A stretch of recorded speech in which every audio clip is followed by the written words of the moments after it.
Hi friends, நம்ம விஜய் மல்லி ஸ்டோரியில் வந்துட்டு பூகம்பமே வந்து வீச போகுது அப்படின்னே சொல்லலாம். ஸோ யாரோட லைஃப்பில் அப்படின்னு பார்த்தீங்க அப்படின்னா மெயினாக இப்போ நிஷாவோட லைஃப்பில் அப்படின்னே சொல்லலாம்.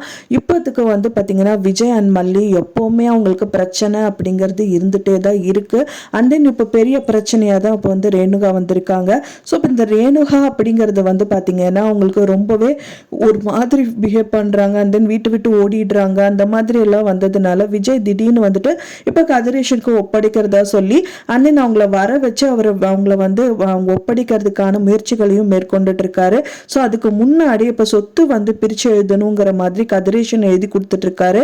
மெயினா வந்து அவங்க வேண்டாம் அப்படின்னாலும் வந்து பாத்தீங்கன்னா இந்த ஃபைல் எங்க போச்சு அப்படிங்கிற மாதிரி ஒரு ஃபைலை காணும் அப்படிங்கிற மாதிரி எல்லாம் கேட்கறாங்க. வேண்டாம் அப்படிங்கிறவங்க வந்து இவ்வளவு டீட்டெயில்டா வந்துட்டு சொத்து விஷயமா கேட்பாங்களா அப்படிங்கிறதே வந்து நல்லாவே தெரிய வருது. நிஷாக்கு வந்து அவங்க சொத்து, அதாவது கதிரேஷனோட சொத்து வந்து கண்டிப்பா வேணும் அப்படிங்கறது அவங்க சொல்லாம சொல்லிட்டாங்க அப்படின்னே சொல்லலாம். அப்படிதான் அவங்க அப்பா வந்து செக் பண்ணிக்கோமா, ஒண்ணு வேற ஏதாவது வேணும்னாலும் அவர்கிட்ட கேட்டுக்கோ அப்படின்னு சொல்லிட்டு வக்கீலை பார்த்து கேட்க சொல்றாங்க.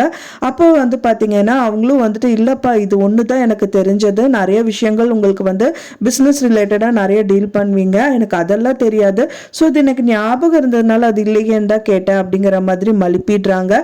ஃபைனலா வந்து இப்போ அவங்க அக்கா உயிரோடு இருக்காங்க அப்படின்னு தெரிஞ்சவொடனே பெரிய சூறாவளியே அவங்க வாழ்க்கையில அடிச்ச மாதிரி தான் கண்டிப்பா ஃபீல் பண்ணுவாங்க. ஏன்னா ஃபர்ஸ்ட் வந்து சொத்து வெண்பா மேல தான் வந்து எழுதி வச்சிருந்தாங்க. ஏன்னா வந்து விஜய் கல்யாணம் பண்ணிட்டாங்க நிஷா அப்படின்னா நிஷாக்கு அந்த சொத்து போயிடும்ல அப்படின்னு நினைச்சிட்டு இருந்தாங்க. அதுக்கப்புறமா தான் வந்து பாத்தீங்கன்னா மல்லிய விஜய் கல்யாணம் பண்ணிக்கிட்டனால ஸோ வெண்பா கையில இருக்கிற சொத்தை வந்துட்டு பாதியா பிரிச்சு எழுதணும்னு சொல்லிட்டு தான் நிஷாக்கு வந்துட்டு இப்போ இருக்கிற சூழ்நிலையில எழுதி கொடுத்துடலான்னு வந்து ட்ரை பண்ணாங்க. பட் ஆனா அவங்களுக்கு கையில வர்றதுக்கு முன்னாடியே அவங்க அக்கா வந்து உயிரோடு இருக்காங்க அப்படின்னு தெரிய வந்துருச்சு. ஸோ அதனால வந்து அவங்க என்ன யோசிப்பாங்க அப்படின்னா சொத்தெல்லாம் இனி அக்காவுக்கு போயிடுமே அப்படிங்கிற ஒரு பயத்துல தான் அவங்களும் இப்ப இருந்துட்டு இருக்காங்க. ஆனா வெளிக்காட்ட முடியாத ஒரு சூழ்நிலையிலையும் இருக்காங்க.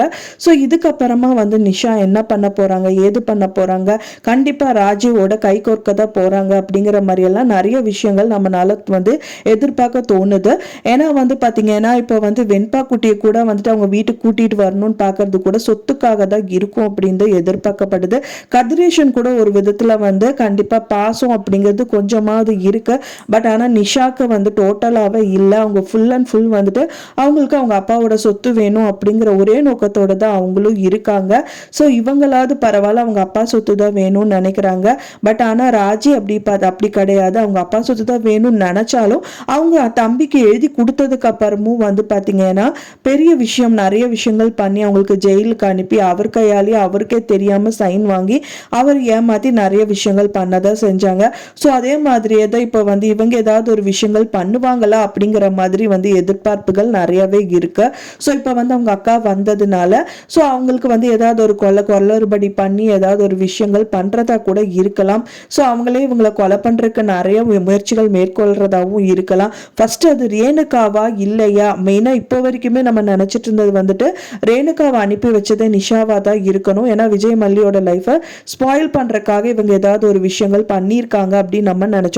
பட் ஆனா இப்ப இருக்க சூழ்நிலையில வந்துட்டு இவங்களே வந்து திகைச்சு போய் நின்றுட்டு இருக்கிறதுனால கண்டிப்பா அது நிஷா கிடையாது அப்படிங்கிறது உறுதியாயிருச்சு. ஆனா அது யாரோ கண்டிப்பா பொய்யாதான் நடிக்கிறதுக்கு யாராவது அனுப்பி வச்சிருப்பாங்கிற ஒரு கண்ணோட்டத்திலையும் பார்க்க தோணுது. ஸோ வெயிட் பண்ணி பார்க்கலாம் ஃப்ரெண்ட்ஸ், நீங்க என்ன நினைக்கிறீங்க அப்படின்னு சொல்லிட்டு உங்களோட கருத்துக்களை மறக்காம எனக்கு கமெண்ட்ல ஷேர் பண்ணுங்க. நான் சொன்ன இந்த தகவல் உங்களுக்கு பிடிச்சிருந்தா மறக்காம லைக் பண்ணுங்க, ஷேர் பண்ணுங்க, கமெண்ட் பண்ணுங்க, சப்ஸ்கிரைப் பண்ணுங்க. மேலும் இன்னொரு மல்லி சீரியல் அப்டேட்டோட நெக்ஸ்ட் மீட் பண்றேன். தேங்க்ஸ் ஃபார் வாட்சிங் மை டியர் ஃப்ரெண்ட்ஸ். நெக்ஸ்ட் வீடியோல பார்க்கலாம்.